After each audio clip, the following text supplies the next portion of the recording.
So I work for Dannon Yogurt and run the Kroger chain here in Cincinnati. We do a lot of work locally with dunnhumby and obviously Kroger, but one of the challenges that I have, being a Cincinnati myself, is that I'm trying to bring more of a focus locally as we invest more in shopper insights and shopper marketing. So I'm wondering what tools and what kind of momentum there is in Cincinnati that I can take back from New York to get more of that coming here. Well, I might just start. You know, it's interesting, Doug, because, and thank you, because you invited us down to, I believe it was Miami, for your conference. And we do have, obviously, conferences here ourselves. We do have top-to-tops here ourselves, where we bring the likes of yourselves here. In fact, for those of you who don't know, earlier this year, we had over 950 people in the Duke Energy Center. We call it the dunnhumby Dialogue, where we bring in you know, CPG partners from around the globe to talk, you know, about consumer marketing specifically with Kroger. So, and we do bring top-to-tops up here from the chamber perspective. I'll let the chamber maybe answer that, but. Yeah, I would start it by saying there's lots of ideas that are gestating around the chamber's role in business attraction, talent attraction, where we can aggregate a lot of this so that we could offer things to someone who's interested in growing their business or relocating their business. There's a lot of very interesting ideas. This brandery is a big idea that most venture capital goes into technology, and here we are claiming that we have mastery around branding and consumer knowledge issues. And so we've launched this incubator in this region. Dave Knox, formerly of P&G, now with Rockfish Interactive.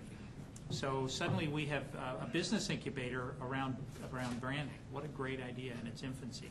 And I know that we do want to have programs that, Rich, I don't know if you want to talk about the idea that you'd have a little bit of access to Dave Dillon or someone or Bob McDonald or that you could have some benefits that would be realized through a chamber support. Sure, absolutely. And that's the part I skipped at the beginning, see, because I knew it would come up later, and I had added time to talk about that. We have a host of programs. Actually, we're trying to start 22 different things simultaneously, which obviously is an impossibility to get them all going and do it right. But an important focus of that is to bring together the resources that are in the region, the ecosystem here, and leverage it for the use of really every size company in the region. So I talked about job growth. If you think about what we're really doing is we're trying to leverage the consumer marketing knowledge that exists in the minds and in the companies that are represented here to distribute that to everybody in the region so it can be reapplied to grow the revenue of every single company that uses consumer marketing to drive revenue. So it's like Western Southern Life Insurance sells life insurance policies. We're working with them. They have some significant challenges that they think they can be helped. I met with Cincinnati Reds general manager. She's really anxious to have help in certain specific areas of their marketing program. So when you think about Dannon Yogurt as a company, right, that is here in some way, even if it's a customer team, the question is, how can you link in to this reservoir of talent so that your management says, hey, what's going on there in Cincinnati? And the analogy I would draw is when we first put together a customer team for Walmart down in, Bentonville. It was like, what? Where is that? And pretty soon it became the epicenter of retailing for quite a while because of what was going on there. And so I think what you should think about is not so much, are we going to create a program to, offer them $20,000 to, create 4 jobs here? Probably it already exists. The state, in both Kentucky and Ohio, have programs to do that sort of thing.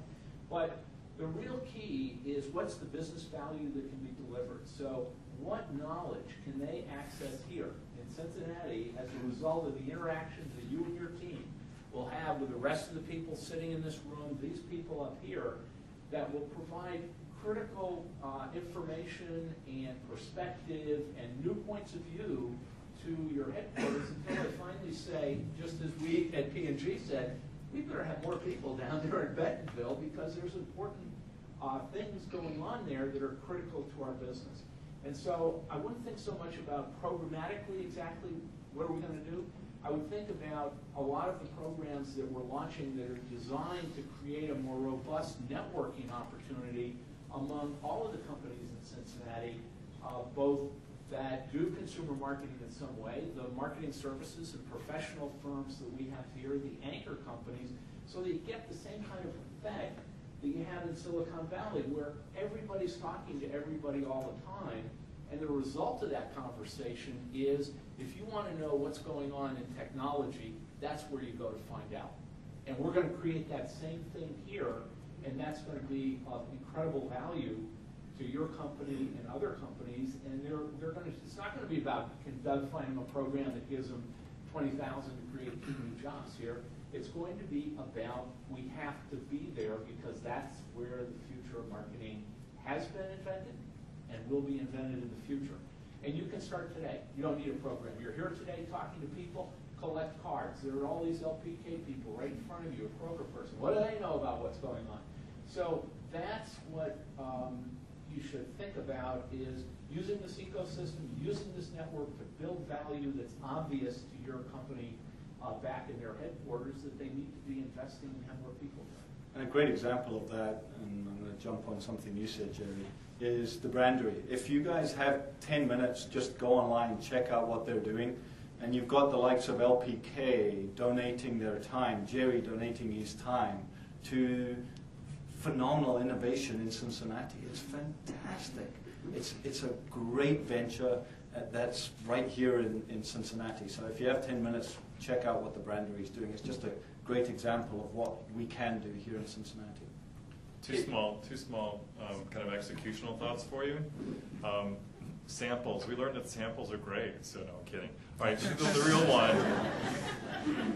The real one, and I'm actually going to point out Al Morris here is right here in the red hair row up from you, from LPK. So we had we invited some of the design industry, design and marketing industry for a little bit of a meet and greet with myself and our global brand building officer, Mark Pritchard at P&G one afternoon. And we all kind of hung out for a couple hours and just talked about interesting things happening in the industry. And people, frankly, there was such energy in the room that we just said, we should probably try to do this more often. This would be really great to exchange ideas. So Elle demonstrated some leadership, and about 3 months later, we got a community of people together and had our first kind of session about kind of the future of design and what it means in the context of brand building, and invited a cross-functional or cross-region group of people that you would say are necessarily probably competitors on some level, but also collaborators on another. And it took this really great kind of grassroots component and elevated it up into something that I think the community is really enjoying. So that goes back to great, we've got the designation, now what do we do with it from a responsibility standpoint?